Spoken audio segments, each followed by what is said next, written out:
Happy holidays, comic book fans. This is Pete from Comic Books Transform, where we talk about the streaming shows and movies that are based on your favorite comics. This time around, as we get closer to Christmas, it's time to talk about a very holiday themed Batman mystery. We're talking about Batman, The Long Halloween. And Brian, Part one. part one, thank you. Brian, have you ever noticed that this comic is like the inspiration for like every fucking Batman movie that's ever come out? Yeah. I mean, you could argue this in year one. Yes. Right, this in year one. And of course, there's, the Tim Burton and Joel Schumacher Batman movies, but I'm talking about like all the modern things from like Christian Bale, Robert Pattinson, Ben Affleck. This is Yeah. a big inspiration for all of them. Yeah. Along with Dark Knight Returns too. So like Batman Begins to me is more year one, I think, and then Dark Knight is this. Right. And then the Batman is this. Yes. Yeah. Yeah. It's almost weird thinking about those two movies existing and how similar they are. Yeah, I know. Tell me about it.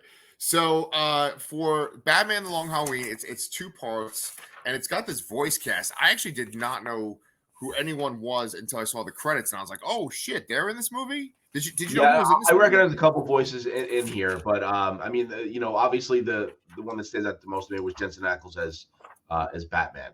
Yeah. Now, of course, if we're going to mention Jensen Ackles in a animated movie, of which this is the 44th DC animated original film, I go back to my favorite DC animated original film, Batman Under the Hood. Red Hood. Or Under the Hood. Yeah, Under the Hood. Yes. Under the Hood. Yeah, that is like my favorite one. I love that one. Yeah, that was always a good one. Yes, and that Jensen Ackles plays Jason Todd. Yes. Do you think he does a good job as Batman? Yeah, I like him as Batman, but he doesn't change his voice at all for Bruce, and that kind of bugs me a little bit.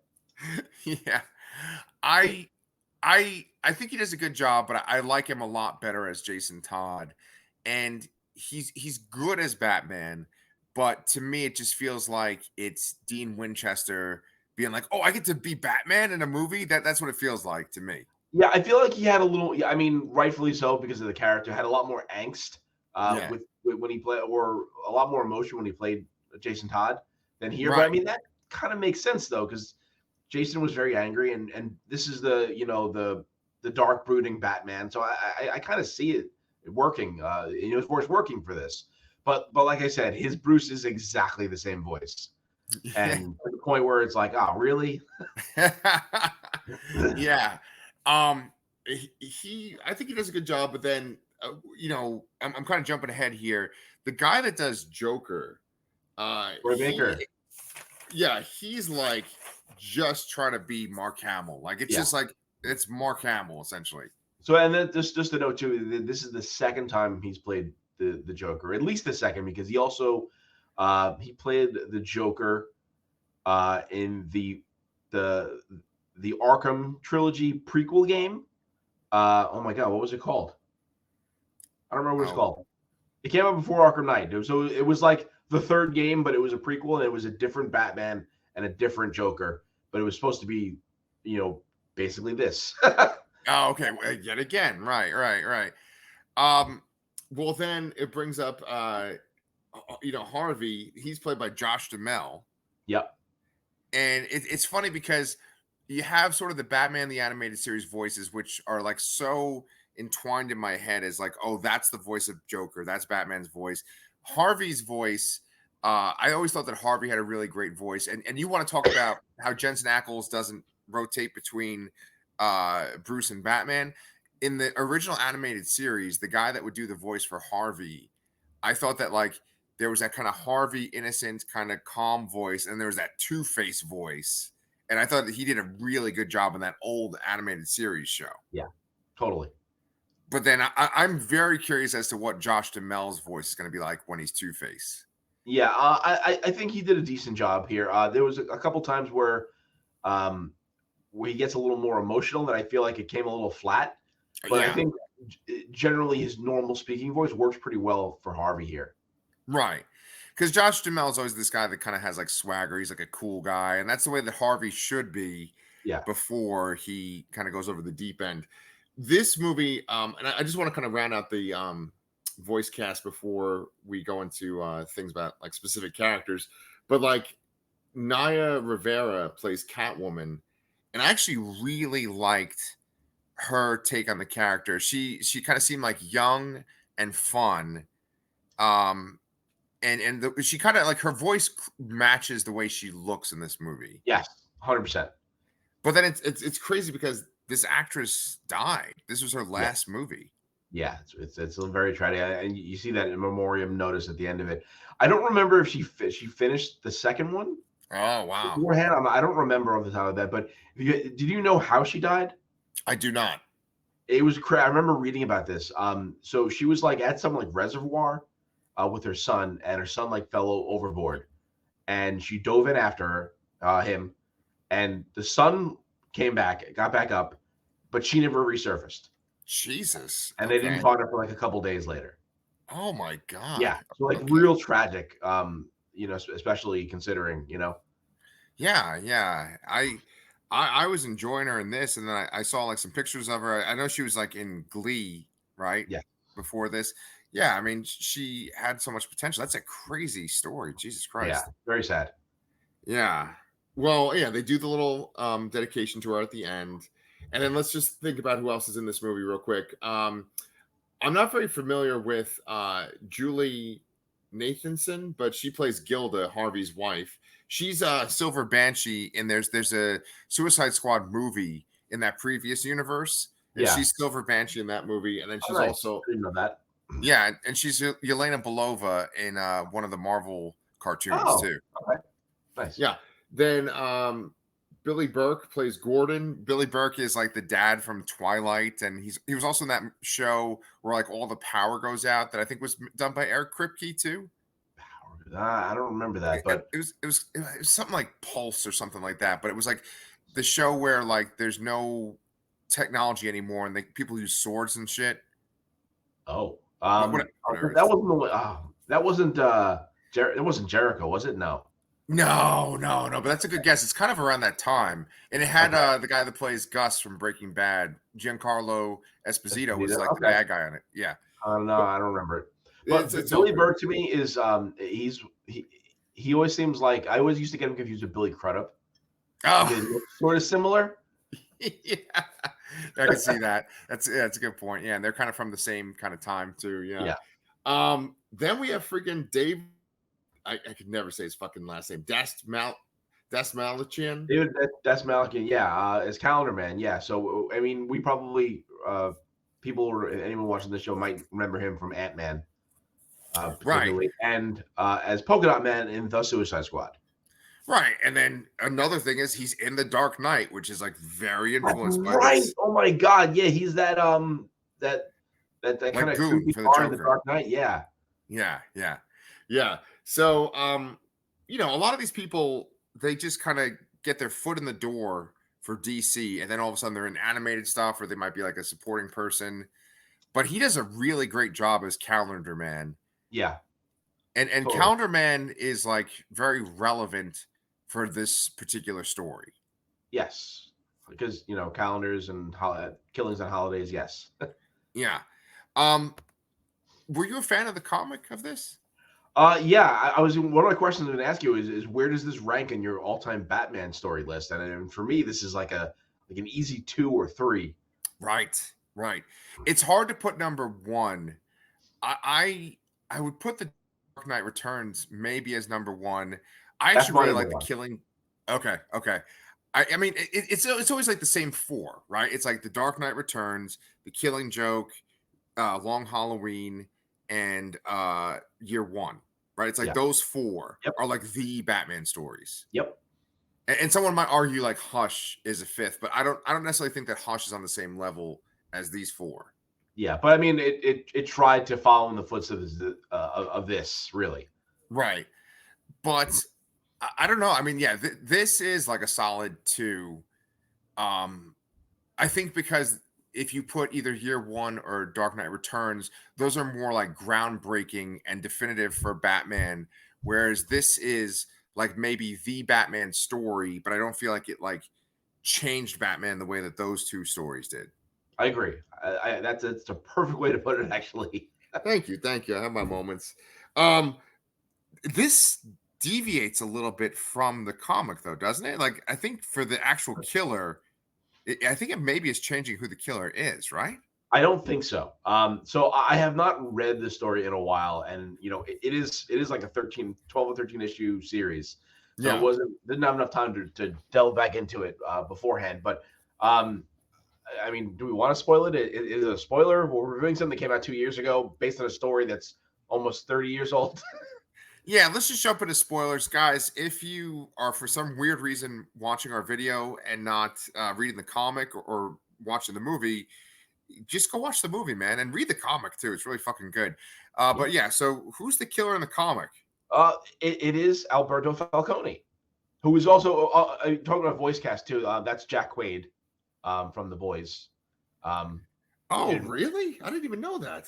yeah, I was surprised you didn't say him. And then also, Carmine Falcone is Titus Welliver, who was the Man in Black from Lost, and a bunch of other guys. I thought Gosh, he did a really good job, honestly.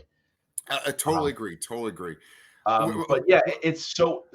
If this honestly, the first time I read this book, I was very confused by it. It is a little in depth and it's a little hard to follow on occasion.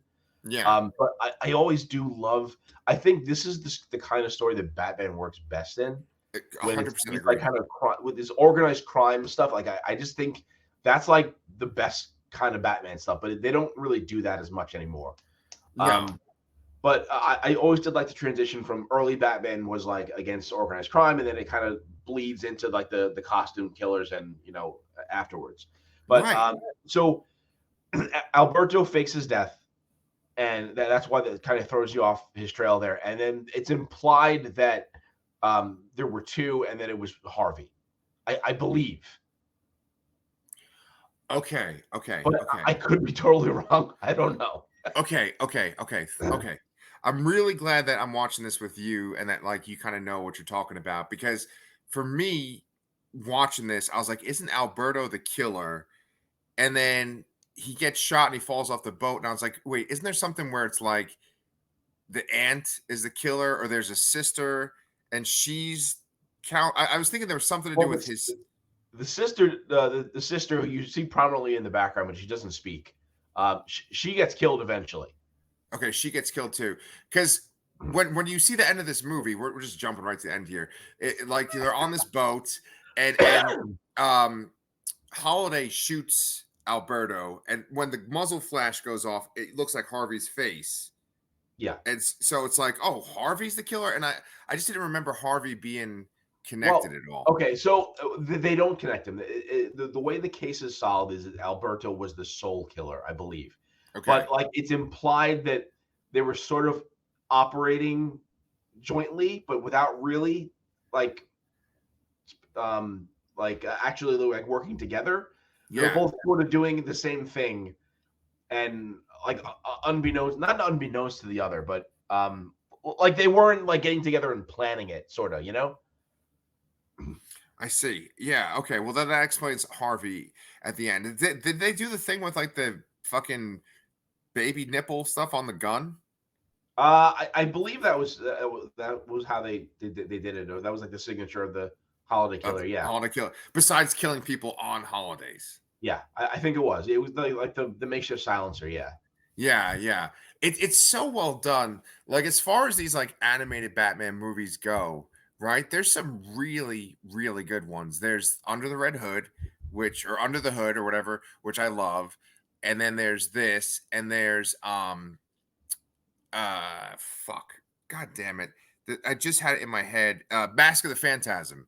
oh yeah, Mask of the Phantasm and this and Under the Hood all have that thing that you're talking about, which is like there's like the organized crime part, and then there's like the oh well, these freaks sort of come out of Batman. Like Batman's presence makes these freaks show up and they kind of take everything to the next level, but we have to start with the baseline crime stuff, you know? yeah. And and it kind of ties back. You have like Phantasm, and you have all the organized crime in Mask of the Phantasm, and then this, and then I mean, that is what the Dark Knight is too. Yeah. You know, I love that kind of stuff, and then also in the comic of this, so we're already fully spoiling. This is where you get the revelation that Catwoman is Falcone's daughter, Um, I yes, I think so. Yeah. right? Which that's a big part of the Batman is that Catwoman is Yeah. Falcone's daughter. Yes. And it's funny because the two movies that most closely adapt this story don't feature the holiday killer. Right. like the Right. Dark Knight is this movie minus the holiday killer, Right. and the Batman is just with instead it's the Riddler instead of the holiday killer, basically. Right. Yeah, and even in the Batman, the first kill is like on fucking Halloween, right? I think it was, yeah, Yeah, which is just like this too. Yeah. yeah, And another thing that ties the Batman to this is I know that they always would say that they're showing that Batman has to get better as a detective in the Batman. And then in this movie, Bruce says something to Alfred. He's like, I didn't know Batman would have to be such a good detective. He says something like that in this movie. and a few characters call him out saying he needs to be better at it too. Right.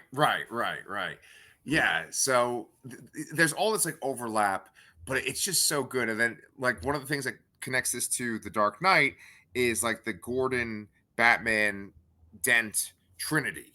Yes. You know, uh, like they have that sequence, and of course they have the thing with Harvey where it's like, oh, I got the two-sided coin. That's why my luck is so good. Or yeah, it is two-sided, right? Yeah. And Yep. so there's that sequence where they find all the money. Did that happen in the comic too? I think so. Yeah, yeah. He burned it and he chooses to burn it down. Yeah, that doesn't really seem like Batman to me. Where he's like, It oh, wasn't. It was Harvey. right, but like the fact Oh that yeah, Batman allowing it. Yeah, because like Catwoman was like, "I'm out of here. Like, give me a few minutes to get out of here first." yeah. And but even that money, that's like in the Dark Knight when the Joker has that huge pile of the mob's money too, and Yep. he burns Yeah. it down. Yeah. Yeah.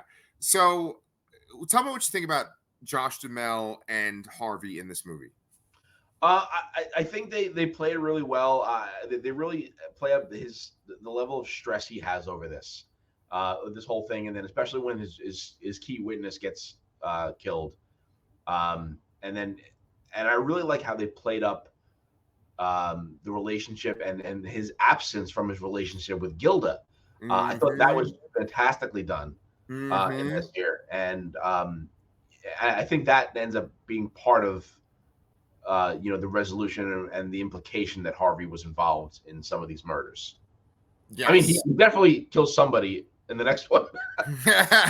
He's Two-Face. Yeah. It's funny because I haven't read these comics since like probably since they first came out, or maybe like a year after they first came out. And then when his house blows up, I was like, oh fuck, is he Two-Face already? But then like it's just everyone's fine after that. Yeah, no, that happens a bit later. But yeah, that's a retaliation to burn the money. I mean, yeah, right.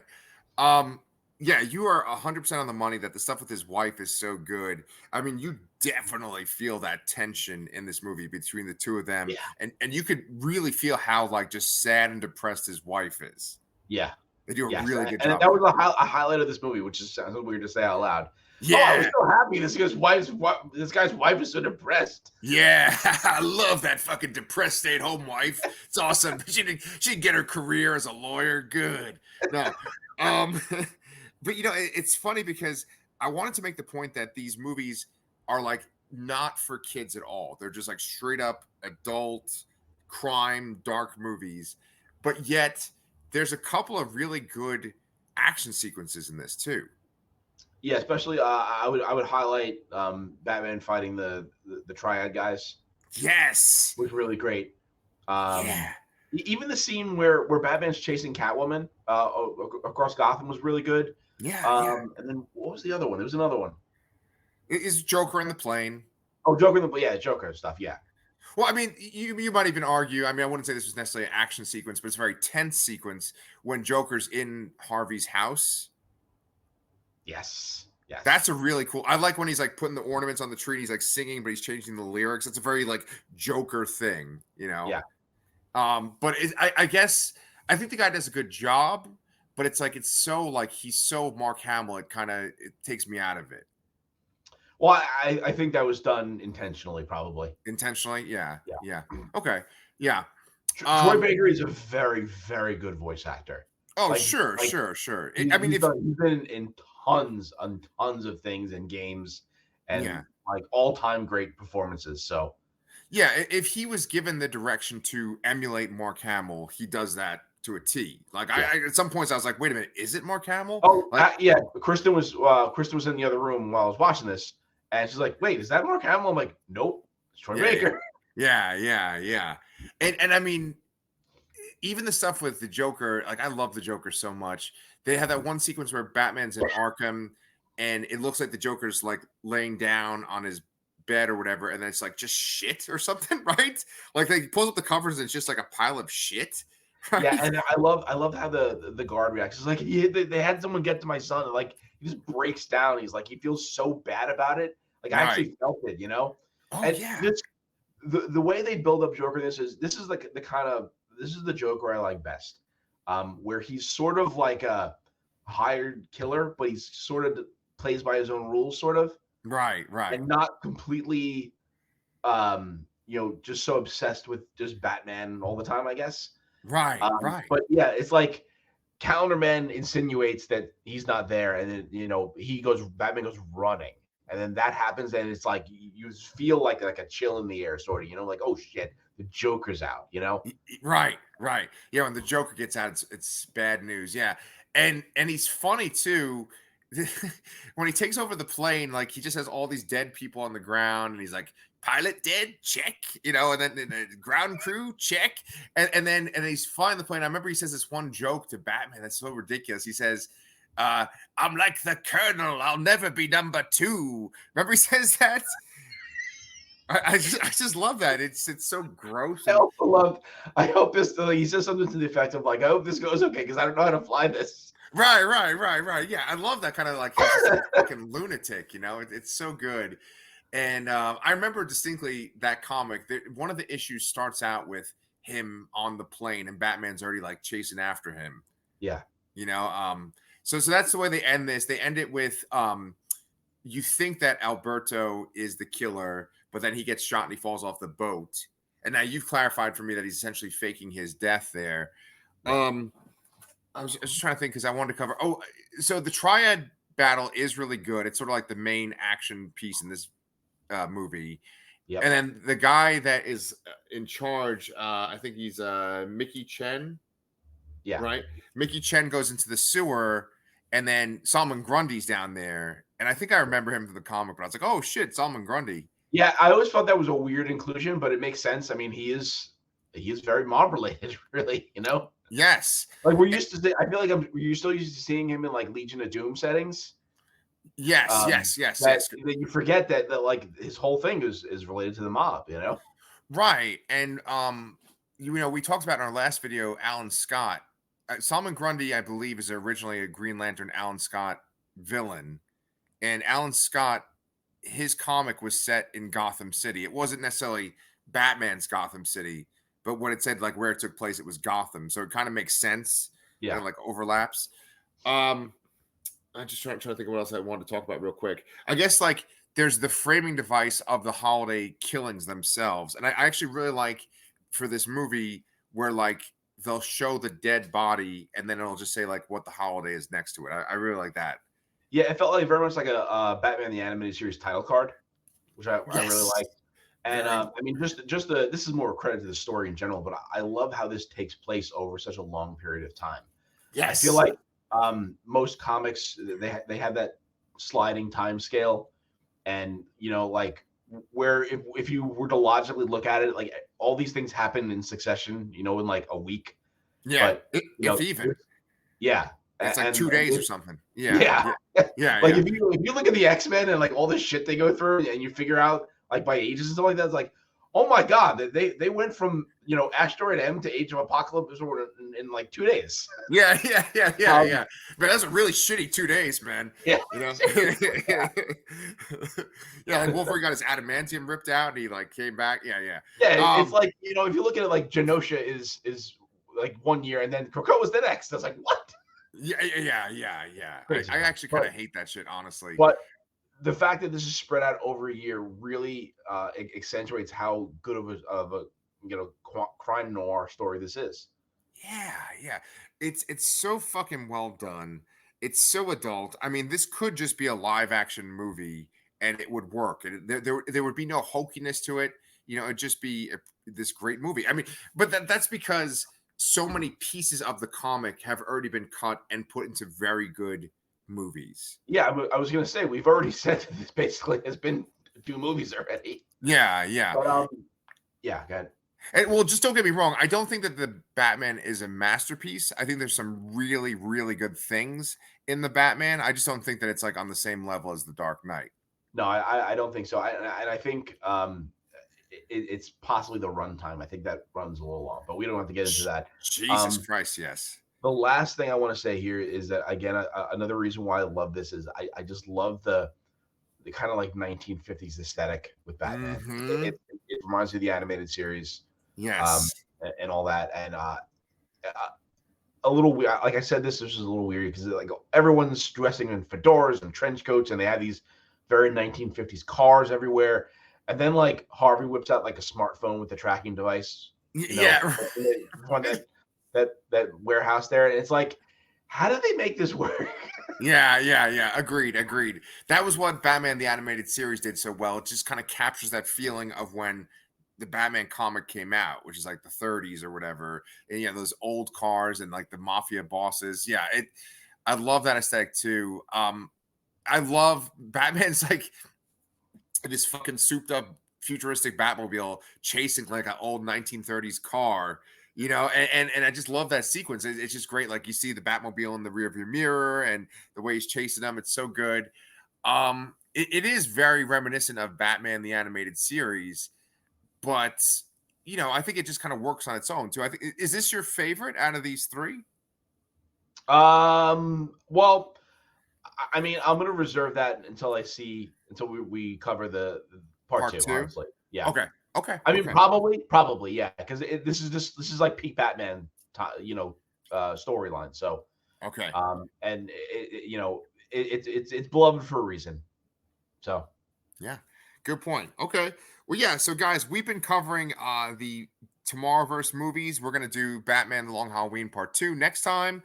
Also on our channel, if you guys are into Doctor Who, I have covered the 3 anniversary specials with my friend Mike Bongiorno. So that's also on Comic Books Transformed. Make sure that you guys subscribe.